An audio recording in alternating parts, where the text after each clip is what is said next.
Digital marketing പഠിക്കുന്നു, പണം ഉണ്ടാക്കാം, കാശുണ്ടാക്കാം, ഡിഗ്രി വേണ്ട, ക്വാളിഫിക്കേഷൻസ് ഒന്നും തന്നെ ആവശ്യമില്ല.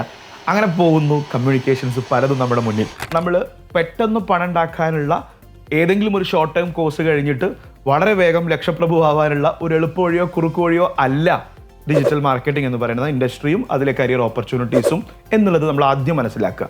നമ്മൾ കൂടുതൽ സമയം സോഷ്യൽ മീഡിയയിൽ സ്പെൻഡ് ചെയ്യുന്നു. ഞാൻ ഏത് നേരവും ഇൻ്റർനെറ്റിലാണ്.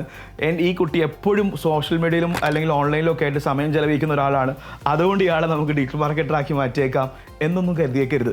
നന്നായിട്ട് റിസർച്ച് ചെയ്യാനുള്ള, പുതിയ കാര്യങ്ങൾ റിസർച്ച് ചെയ്യുകയും അങ്ങനെയുള്ള റിസർച്ച് സ്കില്ലുള്ള ആളുകളും സെൽഫ് ലേണിംഗ്, സ്വന്തമായിട്ട് കാര്യങ്ങൾ പഠിച്ചെടുക്കാനുള്ള സെൽഫ് ലേണിംഗ് സ്കില്ലുള്ളവരും കോണ്ടന്റ് അല്ലെങ്കിൽ കമ്മ്യൂണിക്കേഷൻസിൻ്റെ അകത്തൊക്കെ സ്കില്ലുള്ള ആളുകളും അനലിറ്റിക്കൽ, ലോജിക്കൽ സ്കില്ലും ടൂൾസുകൾ മാനേജ് ചെയ്യാനുള്ള സ്കില്ലുകളൊക്കെ ഉള്ള ആൾക്കാർക്കാണ് ശരിക്കും ഒരു നല്ല ഡിജിറ്റൽ മാർക്കറ്റർ ആവാൻ വേണ്ടി സാധിക്കുക.